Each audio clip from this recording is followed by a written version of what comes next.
Baik, tema kita pada malam hari ini adalah itu yang di flyer agak salah ya. Jadi harusnya ar-rahmah, jadi kasih sayang sebagai prinsip ya, sebagai prinsip-prinsip dalam berinteraksi sesama manusia. Itu judulnya begitu ya. Jadi kasih sayang sebagai prinsip dalam berrelasi atau berinteraksi eh, secara umum dengan sesama manusia ya.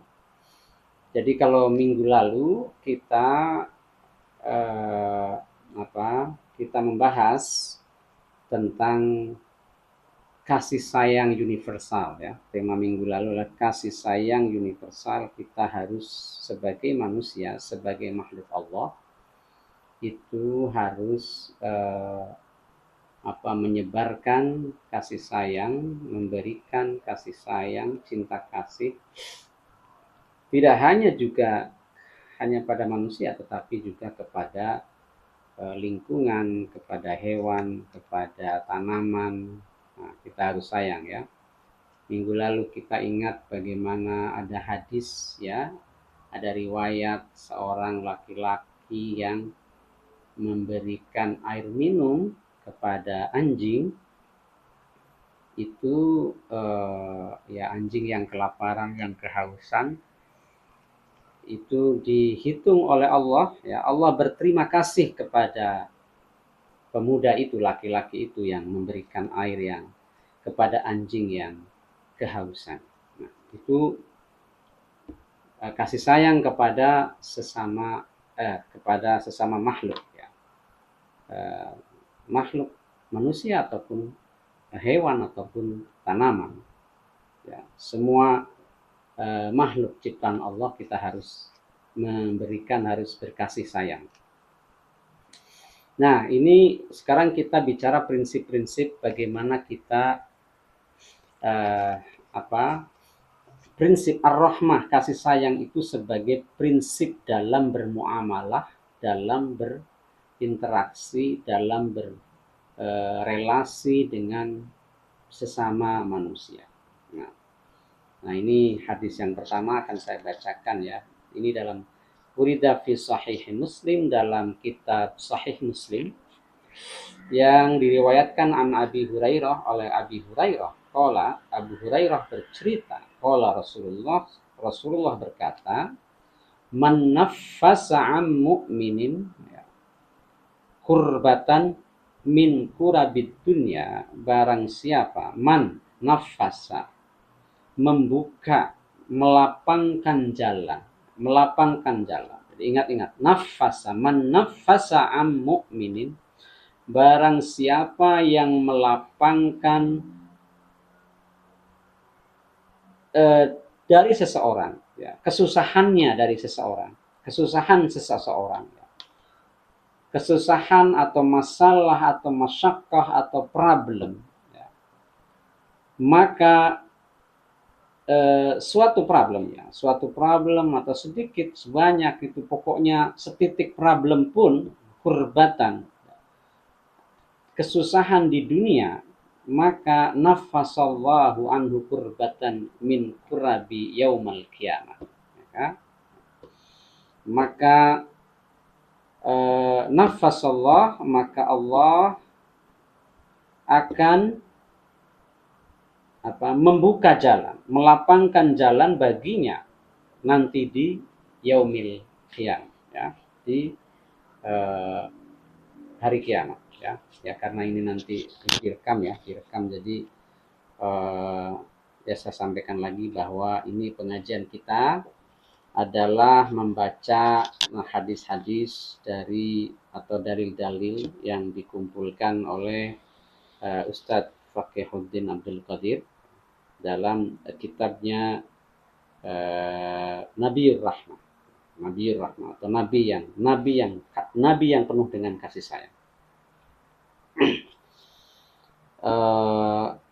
Waman yassar, dan barang siapa yang memudahkan, waman yassar ala mu'sirin, memudahkan orang yang kesusahan, maka yassarallahu alaihi fid dunya wal akhirah. Maka Allah akan memudahkannya dia di dunia dan di akhirat.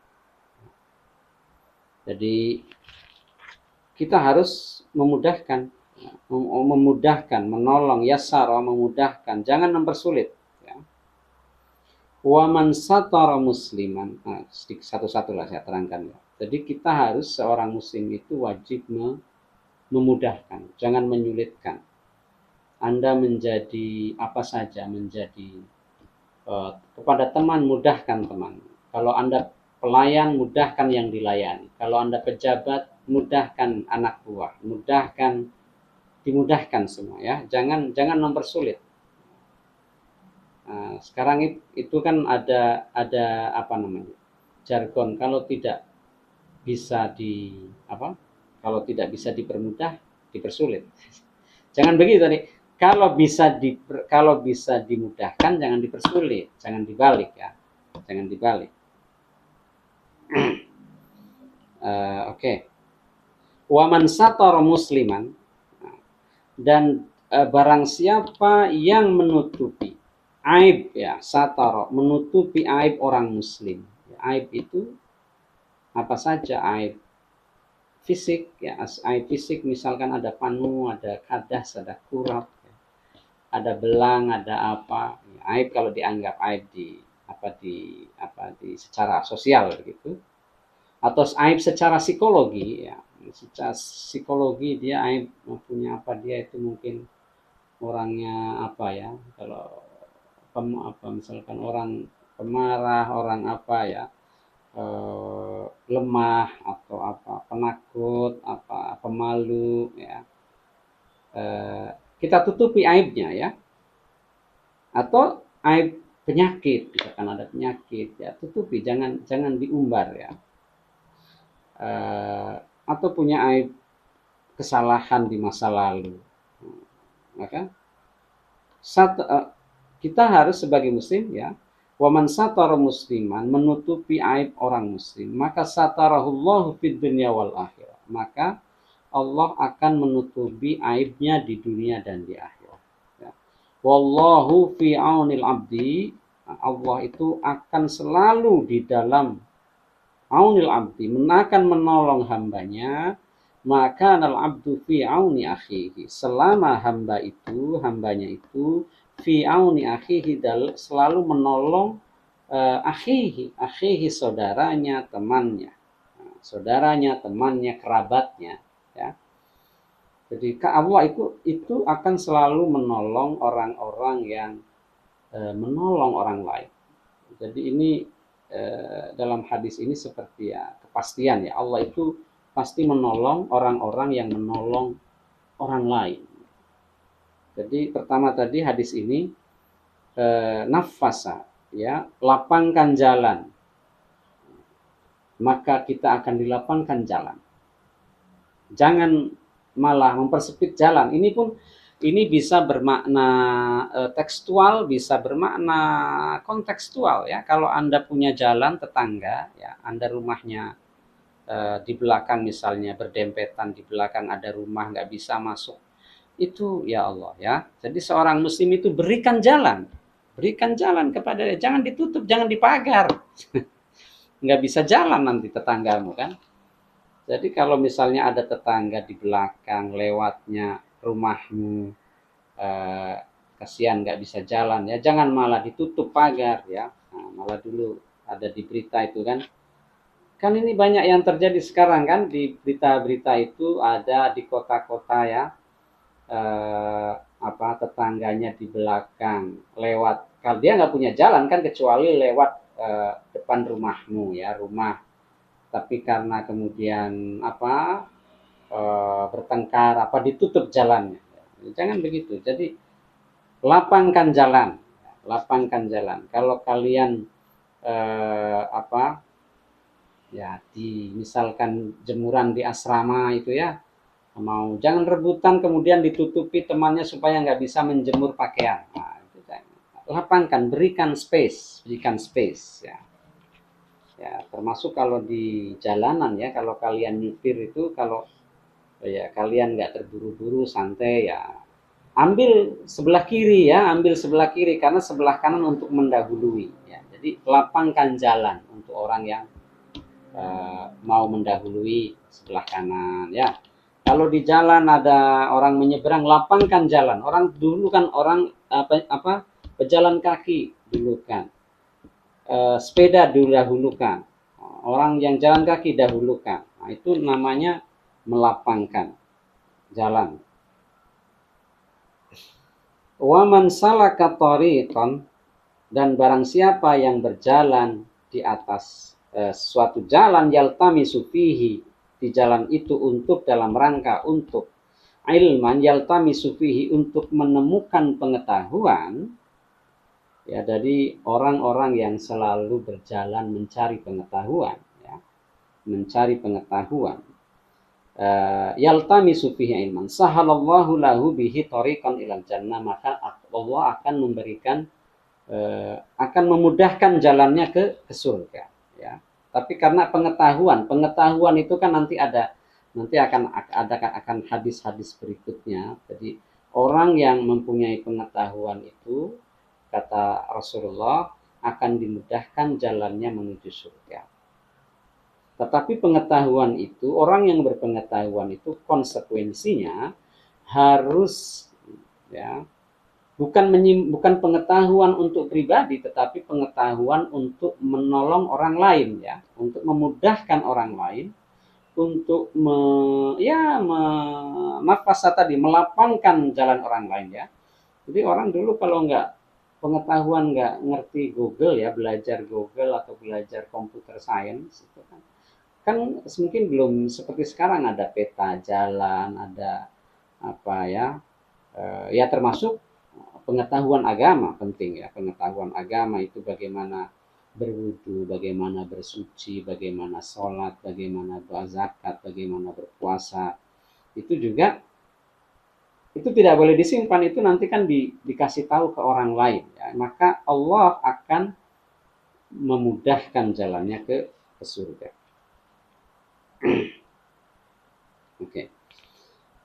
Wa majtama'a qaumun fi baitin min buyutillah yatluna kitaballah wa yatadarasunahu bainahum illa nazalat alaihim as-sakinah, dan tidaklah suatu kaum berkumpul di dalam rumah Allah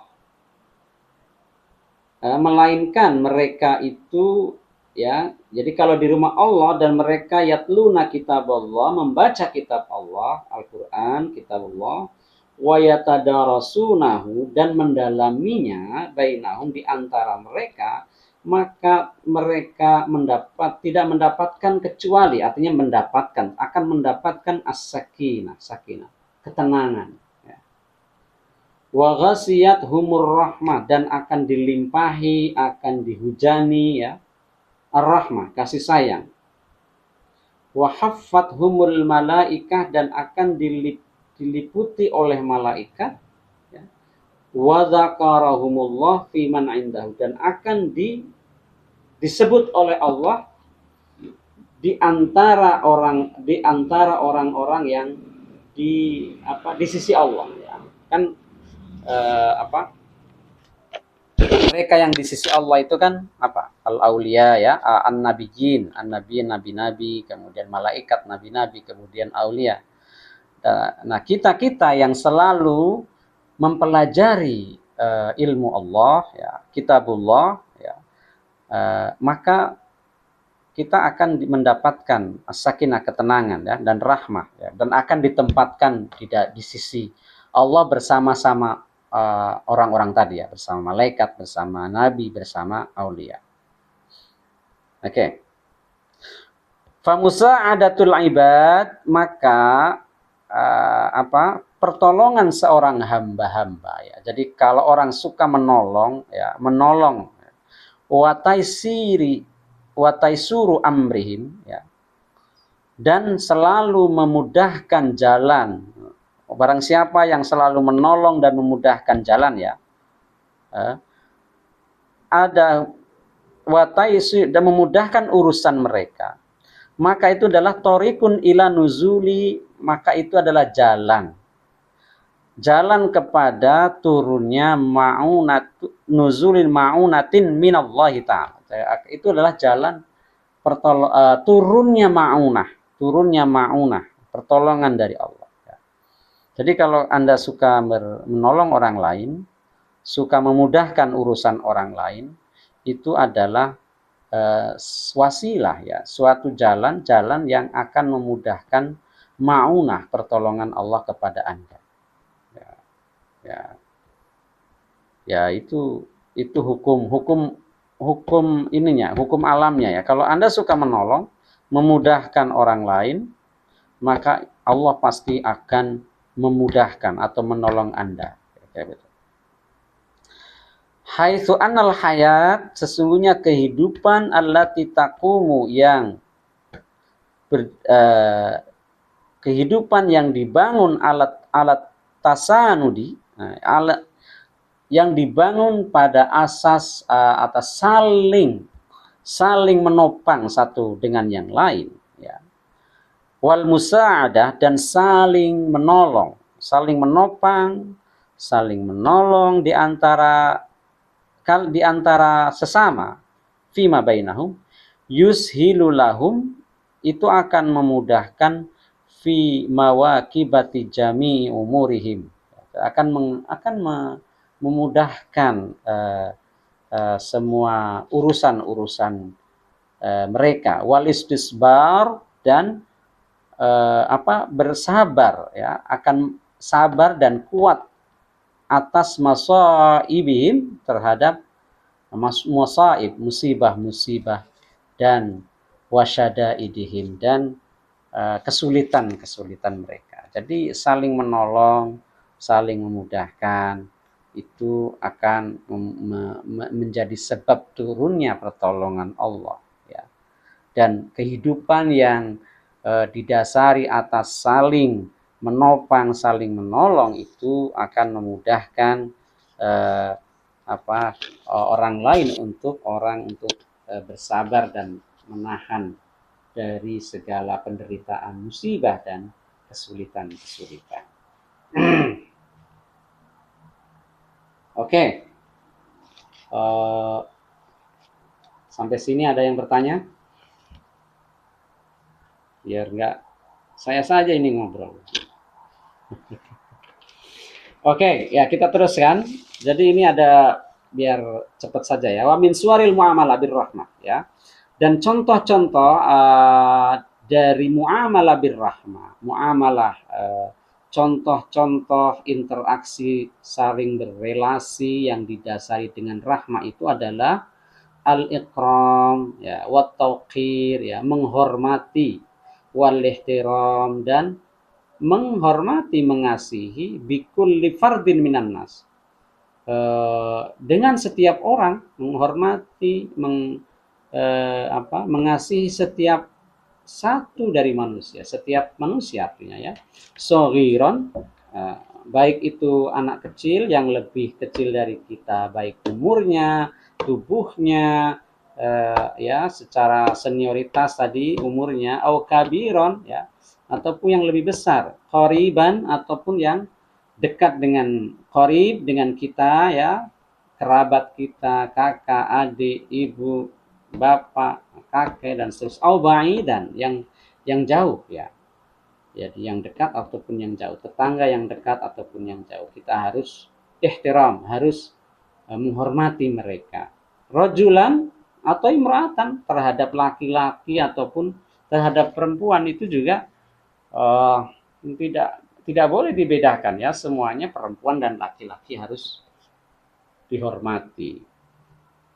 Musliman ghairu muslimin ya, jadi orang muslim ataupun bukan muslim, kita harus menghormati. Jadi Anda kalau jadi kerja dimanapun nanti ya, atau berada dimanapun, hormati semua orang, bikulli fardin minnas, kecil, besar, merah, putih, sipit, batik, ya, pokoknya tidak berdasarkan warna kulit, ras, keturunan, suku, budaya, agama, semua harus dihormati, ya, dikasihi. Nah, ini termasuk yang penting ini, wa idza razaqallahu ta'ala ahadan at-tauliyata, dan apabila Allah memberikan at-tauliyah. At-tauliyah itu kekuasaan politik, ya, atau jabatan, ya, at-tauliyah, atau Anda berkuasa, mempunyai kuasa, baik itu dalam organisasi, misalnya di kantor, ya, di kantor administrasi, ataupun politik, ataupun organisasi, ya, rumah, ya, rumah tangga, ya, sebagai RT misalkan, ataupun di mana, di kelompok-kelompok, ya, kelompok sosial, kelompok ekonomi, kelompok apapun, ya. Anda mempunyai jabatan, mempunyai kekuasaan, alaihi ayyura'i, maka harus wajib para mereka yang mempunyai kekuasaan itu, kekuasaan politik, kekuasaan ekonomi. Kalau politik berarti para pejabat, ekonomi berarti para bisnismen, ya. Ayyura'i, maka dia harus memelihara rahmah, kasih sayang itu. Ka'asasi bina'in, seperti fondasi, ya, fondasi dari sebagai, ya, memelihara atau menjaga kasih sayang itu sebagai asas, sebagai fondasi kulli siyasatihim, kebijakannya. Jadi kasih sayang, cinta kasih harus menjadi fondasi, menjadi dasar dari siasatnya, dari politiknya, dari polisinya, ya.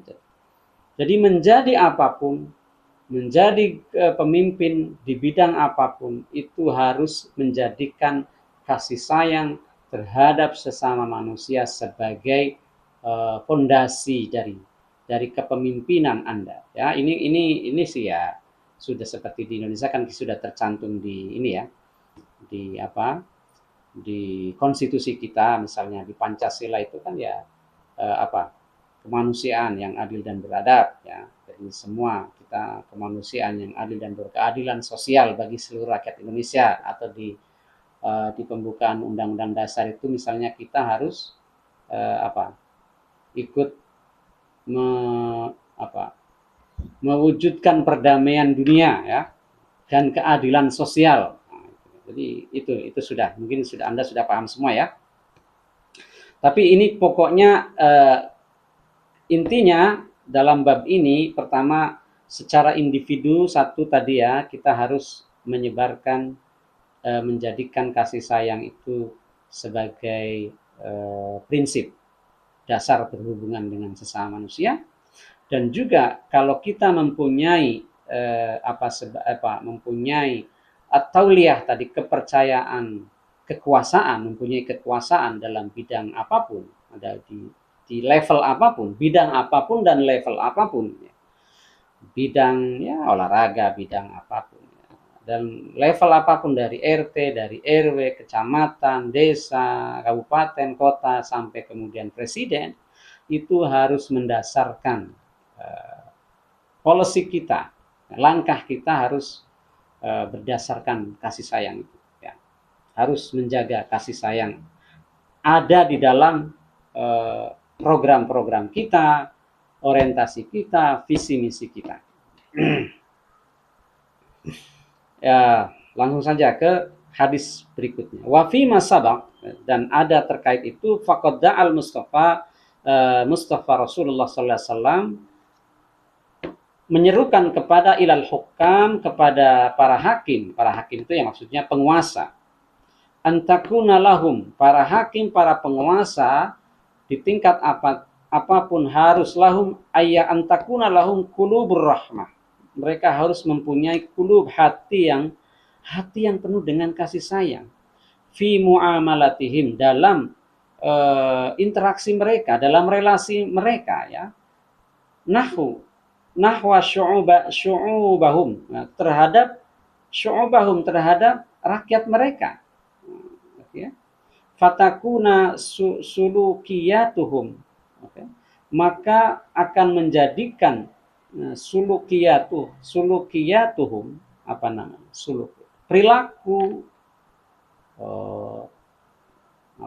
cara berjalan mereka, maksudnya cara perilaku mereka, ya, wasiyasatuhum, dan siasat mereka ya, politik mereka, ma'annas, selalu dengan terhadap manusia, firifkin ma'ahum, dalam keadaan penuh kasih sayang dengan mereka. Ya. Jadi ini seruan Rasulullah kepada para pejabat yang mempunyai jabatan, yang mempunyai itu, harus mempunyai hati yang penuh dengan rahmat, kasih sayang. Firifkin wataisiri, dan harus mempermudah mayushilu hayatahum. Jadi mereka harus menciptakan kebijakan-kebijakan mayushilu yang memudahkan kehidupan rakyatnya. Wa ma yadfa'ahum ilal irtiqa, dan yang dihias yang yadfa'ahum, membela atau membela, ya, ilal irtiqa, atau membela atau menuju mengedepankan ilal irtiqa, kepada tadi kasih sayang, fi a'la mustawa minal haya, di dalam standar yang tinggi, ya. Jadi kasih sayang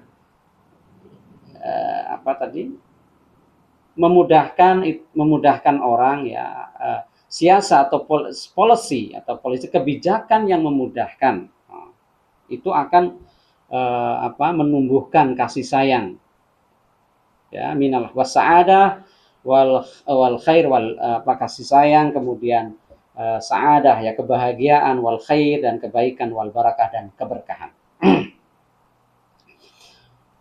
Oke. Ya, ini semua intinya di bagian ini, ya, banyak hadis-hadis, ya, dalil-dalil yang menunjukkan bahwa seruan kepada para penguasa, kepada politikus, kepada hakim, kepada polisi, kepada satria, ya, intinya mungkin pemegang kekuasaan, pemegang kebijakan di masyarakat, kebijakan di masyarakat, itu harus yang mereka perjuangkan, yang mereka programkan, yang mereka wujudkan, itu adalah program-program, policy, kebijakan yang mengarah kepada tumbuhnya kasih sayang, cinta kasih sesama manusia. Nah, ini. Nah, itu, ya. Jadi luar biasa, ya, Rasulullah sudah menasehati kepada para penguasa-penguasa dimanapun untuk selalu menumbuhkan dalam siasah mereka, dalam siasah, dalam politik mereka, itu kasih sayang. Makanya di dalam misalnya di dalam siasah, di dalam politik Islam, ya, contohnya dalam peperangan, ya. Nah, ada yang bertanya mungkin, kok kasih sayang, kita bicara kasih sayang terus, tentang kasih sayang Rasulullah, kok Rasulullah perang terus, ya. Perang, ada ghazwah, ada apa, tapi harus diingat, ghazwah atau peperangan Rasulullah itu satu sebagai apa tadi? Sebagai pertahanan. Jadi Rasulullah tidak pernah memulai peperangan, satu, ya. Itu harus dicatat. Rasulullah perang berpuluh-puluh kali, tetapi tidak, peperangannya itu bukan yang memulai, tetapi sebagai pertahanan. Jadi, atau membalas. Jadi pertahanan atau membalas. Diserang, ya, tadi membalas orang yang menyerang, gitu. Satu, itu.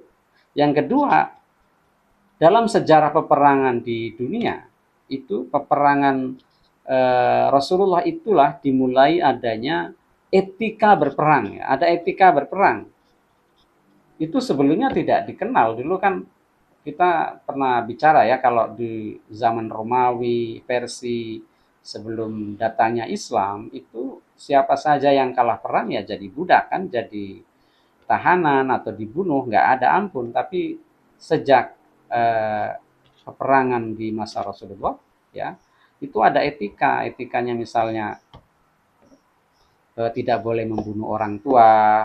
Jadi yang apa, peperangan itu hanya antara tentara ya, bukan dengan orang sipil. Perempuan itu tidak boleh dibunuh. Jadi yang saling berbunuh-bunuhan ya tentara itu, bukan sipil, orang sipil. Orang tua tidak boleh dibunuh, kemudian tidak boleh merusak tempat ibadah, tidak boleh merusak pohon. Kalau orang sudah masuk tempat ibadah berlindung, maka dia harus dilindungi. Nah, kalau sudah menyerah tidak boleh dibunuh. Nah, itu tidak, itu apa, etika perang yang menunjukkan kasih sayang yang sebelumnya tidak ada dalam sejarah peperangan dunia ya. Nah, itu ini bercerita tadi soal bagaimana penguasa itu harus mengembangkan policy-policy, kebijakan-kebijakan yang mengarahkan kepada kasih sayang sesama manusia. Nah, ini bagian selanjutnya ini penting dan menarik, bahwa misalnya wa hatta idza kana al mar'u imaman linnas fi shalah. Bahkan dalam salat saja, ini contohnya ya. Hatta idza kana al mar'u imaman linnas fi shalah. Bahkan kalaupun menjadi imam salat, arsyadahun nabi, nabi telah memberikan petunjuk ayyar faqabihim ya.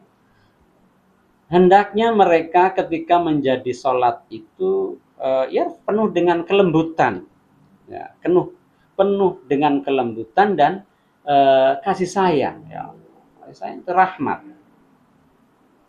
meringankan. Tadi kan contoh di sebelumnya kan kasih sayang itu bentuknya apa? Kasih sayang itu bentuknya melapangkan, meringankan, jangan memberatkan, jangan menyempitkan, tapi memperlapang dan memudahkan. Nah, itu bentuk kasih sayang. Jangan membuat sulit. Nah, jadi kalau bikin soal tuh yang mudah. Yang bikin soal yang mudah ya. Jangan, kalau memberi tugas tuh yang mudah, jangan yang sulit. Nah, itu namanya kasih sayang. Nah, itu kan ya nanti ada konteksnya. Tapi yang paling penting begitu. Jadi kalau kalau Anda atasan memberi tugas kepada bawahan tuh jangan yang sulit. Ya. Yang mudah. Kalau Anda jadi bos itu kasih pekerjaan jangan yang mempersulit anak buah, yang mudah anak buah. Ya. Kalau Anda jadi ibu-ibu ya jangan mempersulit anak-anaknya, bermudah, gitu ya.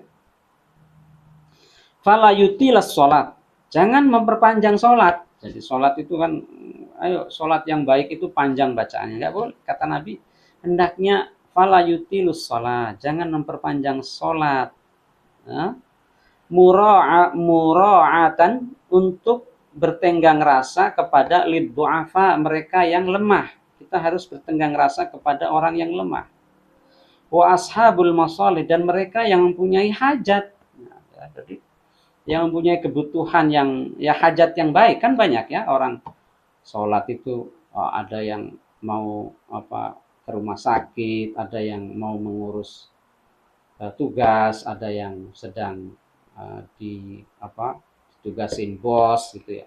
Jadi kalau kita menjadi imam, Anda menjadi imam itu tidak boleh memperpanjang sholat ya. Karena ya itu bertenggang rasalah kepada orang-orang yang lemah, yang sakit ya, mungkin ada asam urat, ada apalagi kakinya sudah lemah, sudah tua ya, dan kepada orang-orang yang mempunyai hajat. Nah, ini penting ya, kalau nanti kalian menjadi imam sholat, tiba-tiba menjadi imam sholat di mana?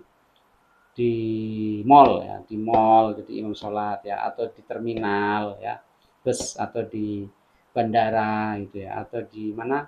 Di stasiun kereta ya. Itu bacaannya jangan lama-lama, yang pendek, pendek. Ya. Ya sama juga kalau jadi imam, jadi khutbah itu jangan boleh lama-lama, nggak boleh lama-lama. Baik bagusnya itu yang pendek. Tadi kita harus menjaga menenggang rasa, bertoleransi kepada orang-orang tadi ya yang lemah, yang anak kecil. An Hazm ibni Abi Ubay ibni Ka'bin annahu ata Mu'ad ibn Jabal. Ini diceritakan oleh Ubay ibni Ka'ab yang menceritakan bahwa Mu'ad ibn Jabal bahwa yusolli dia sedang sholat biqaumin dengan kaumnya ya. Sholat maghrib fi hadzal khabar dalam hadis ini, dalam kabar ini ya, hadis tentang riwayat ini, qala Mu'ad tadi, faqala Rasulullah faqala Rasulullah, berkata Rasulullah, ya Mu'ad, wahai Mu'ad, la takun fattanan ya. Janganlah kamu menjadi ketika sholat itu menyebabkan masalah. Jadi sholat menjadi imam sholat ya, itu dinasehati Rasulullah itu jangan menyebabkan masalah. Nah, ketika sholat karena memperpanjang itu kan kadang-kadang menyebabkan masalah ya. Fa innahu yusalli wara'aka al-kabir wad-dha'if wadul hajati wal musafir. Ya. Karena fa innahu yusalli di belakangmu itu yang sholat itu ada orang-orang yang senior ya, yang sudah tua, wad-dha'if orang-orang yang sudah lemah ya, punya mungkin sudah tua atau berpenyakit itu, wadul hajat dan mereka mempunyai hajat, wal musafir dan musafir. Ya, jadi kepada Mu'ad Nabi menasehati ya, jangan membuat gara-gara sholat orang bermasalah gitu ya, mempunyai masalah. Karena ya kan kalau misalnya sholat Jumat itu kan sholat Jumat itu jam 12 misalnya, itu kan kantor-kantor nanti misalkan jam 1 sudah harus mulai lagi ya. Jadi ingat-ingat ya, kalau khutbah jangan lama-lama, kalau sholat itu jangan lama-lama, karena imam ini terutama, karena ya banyak orang yang tadi di kantor misalnya dia punya kewajiban harus segera diselesaikan, harus banyak hajat misalkan ya, ada yang sakit harus diurusi dan lain-lain kepentingan itu ya. Itu harus ingat, ini terutama imam ya, ini nasihat kepada imam. Jadi kalau ini yang laki-laki jadi imam atau perempuan yang jadi imam kepada sesama perempuan, itu ingat-ingat itu, jangan bacaannya jangan panjang ya, lebih baik yang pendek. Ini hadis diriwayatkan oleh Abu Dawud. Wa fi aunil ma'budi fi syarhi Sunan Abi Dawud, dan dalam kitab Aunil Ma'bud syarahnya Sunan Abi Dawud, wurida annal Imam An-Nawawi qala ya, Imam An-Nawawi mengatakan anna fil hadis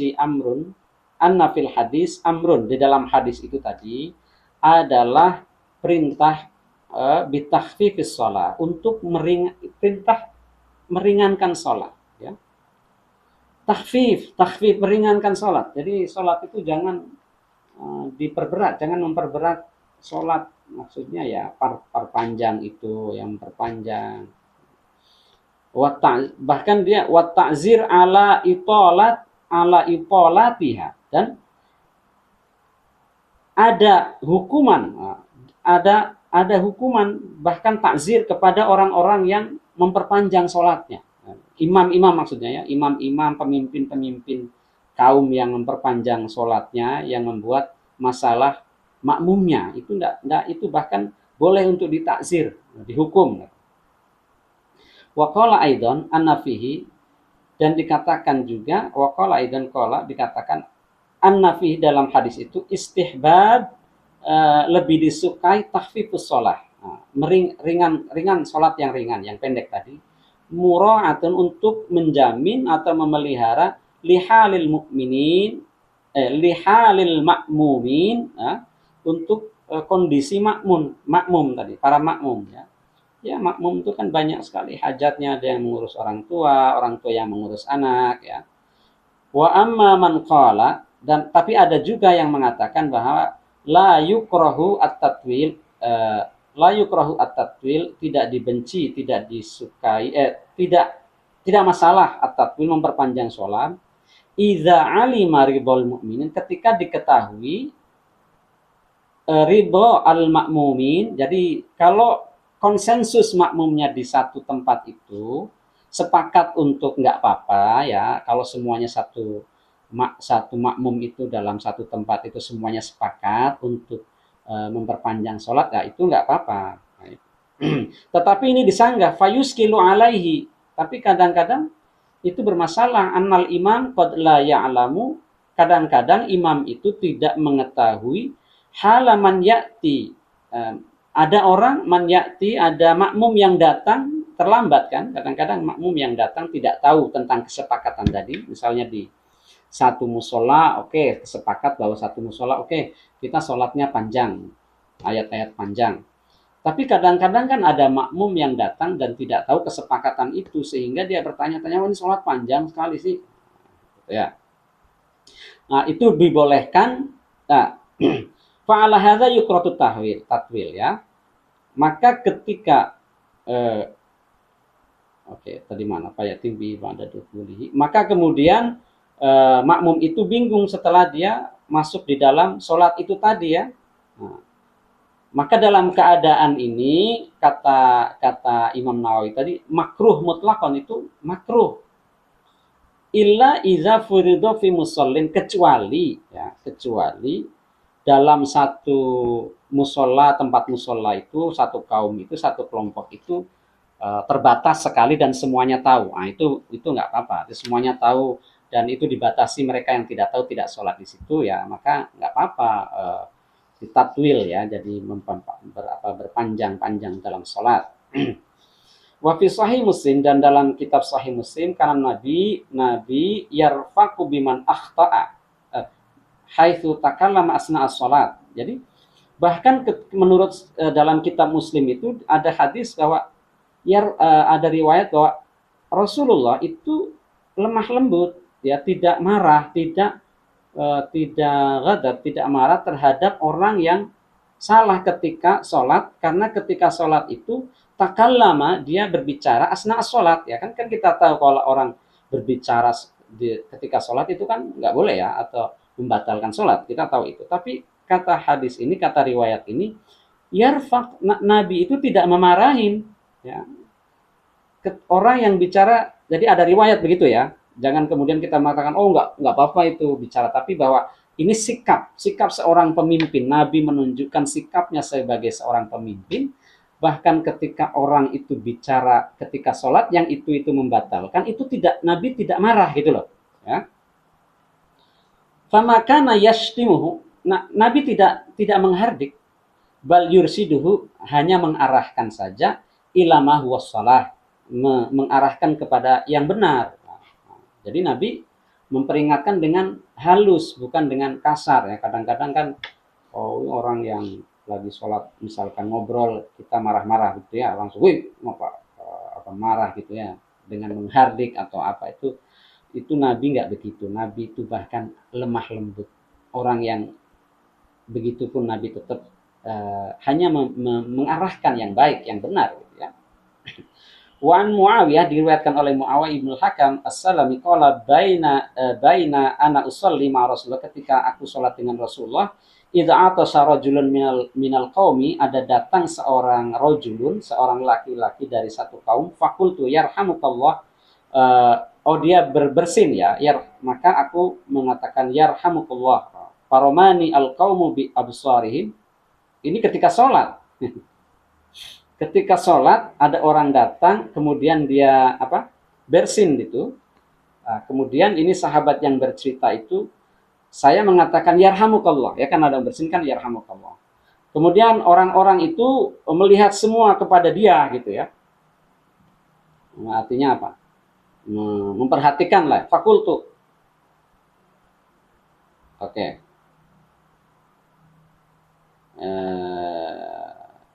Oke. Ya, intinya hadisnya panjang ya, bercerita. Tapi intinya jadi ketika sholat ada orang tadi ya yang datang tapi kemudian bersin, kemudian dia mengucapkan yarhamukumullah, gitu kan. Itu kan biasanya, oh lagi sholat kok begitu ya. Itu sahabat-sahabat yang lain melihat, tapi kemudian ini melaporkan bahwa ternyata Rasulullah tidak marah begitu. Intinya begitu, bahwa dalam hal sholat pun, dalam beragama pun, kalau salah itu Rasulullah tidak marah. Oke. Okay. Inna hadhihi salat la yasluhu fiha syai'un min kalamin nas innama huwa tasbih wa takbir wa qiraatul Qur'an. Oke. Oke, ya. Wa kana Nabi sallallahu alaihi wasallam la yaghdab, dan Nabi itu tidak marah alal a'rabi al jahil. Nah, ini penting cerita ini. Ini ada riwayat hadis ya, bahwa Nabi itu tidak marah terhadap orang Arabi, orang jahil ya, orang Badui yang datang, alladzi yabulu fil masjid ya.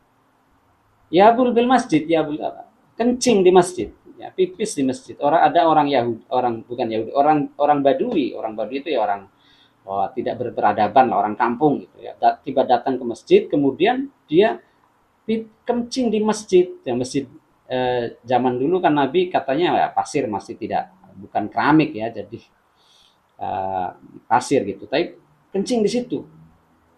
Bal yabulu fil masjid bal da'an nas alla yaghdabu. Nabi itu bahkan menyuruh kepada manusia ya, orang-orang yang ada saat itu, jangan marah kepada dia. Wa amarahum ayyagsilu ya. Tetapi Nabi hanya mengarahkan, memerintahkan kepada orang-orang untuk mencucinya, ya, menyiramnya. Nah, tempat baul tadi, tempat kencingnya tadi. Ya. Dan dalam kitab Sahih Bukhari, an Abi Hurairah, dan dalam kitab Sahih Bukhari diriwayatkan oleh Abi Hurairah, anna Arabian, tadi Arabi, ya, orang Badui tadi, bala fil masjid, dia kencing di masjid. Fasara ilaihi annas. Orang-orang itu pada mau marah, mau memukul ya, kencing di masjid. Liyaqa'u bihi, untuk supaya ya mau memarahi bihi, memarahi orang Arab itu, orang Badui tadi. Faqala lahum Rasulullah berkata kepada mereka, orang-orang itu, tinggalkan dia, da'uhu wa ahriku, cukup siram saja itu bekas kencingnya ya, ala baulihi, zanuban, dengan satu ember, min ma'in, atau ya dengan satu ember ya, dari air. Jadi disuruh udah siram saja, tidak marah ya. Jadi begitu, sebagai pemimpin Nabi dulu sangat sangat rahim, sangat rahmat, penuh kasih sayang, sampai orang yang Arab tadi ya, orang yang kencing di masjid pun tidak dimarahin dalam arti yang sadis gitu ya. Hanya sudah biarkan saja, dia orang tidak mengerti kan, tidak tahu apa-apa, datang ke masjid langsung kencing. Nabi suruh orang-orang udah disiram saja itu bekasnya kira-kira. Ya. Fa innama bu'istum muyassirin. Fa innama, sesungguhnya aku diutus kepada kalian untuk memudahkan. Walam tub'atsu mu'assirin, dan aku tidak diutus untuk menyusahkan. Ini juga nanti ada cerita bagaimana Nabi itu tidak marah ketika ada sahabat perempuan yang memberikan bayi, dan bayinya itu di pangku Rasulullah, kemudian pipis di Rasulullah tidak marah, sudah itu biarin saja katanya. Ini banyak cerita-cerita begitu ya. Oke, saya kira masih ada satu lembar, tapi biar saja karena waktunya sudah habis. Mungkin sampai itu dulu kita, kemudian tanya jawab tadi ya. Jadi ada tadi persoalan pertama, hadis-hadis yang ada beberapa, ini bagian pertama soal bagaimana kita harus penuh kasih sayang dengan sesama manusia, kemudian kepada para pejabat, pembawa yang punya amanat kekuasaan politik, itu harus program utama harus dijalankan di atas asasnya itu kasih sayang. termasuk kemudian dicontohkan bagaimana bahkan di dalam sholat, di dalam ibadah itu kita harus dicontohkan dalam hadis-hadis tadi itu ya, kita tidak boleh menyusahkan orang gara-gara ibadah, gara-gara sholat, gara-gara baca Quran, gara-gara itu tidak boleh. Makanya kan kemarin kita sampaikan bahwa ada hadis yang mengatakan kalau membaca Quran malam-malam orang-orang lagi tidur itu tidak boleh. Jadi niatnya baik tapi caranya juga harus baik, harus ditunjukkan dengan tidak mempersulit orang, menyusahkan orang, membuat orang tersiksa, membuat orang merasa sempit gitu ya. Oke, baik. Cukup dulu ya. Nanti kita perdalam kalau ada pertanyaan-pertanyaan dari Anda. Silakan. Baik, saya kembalikan ke siapa tadi ini moderator. Assalamualaikum warahmatullahi wabarakatuh.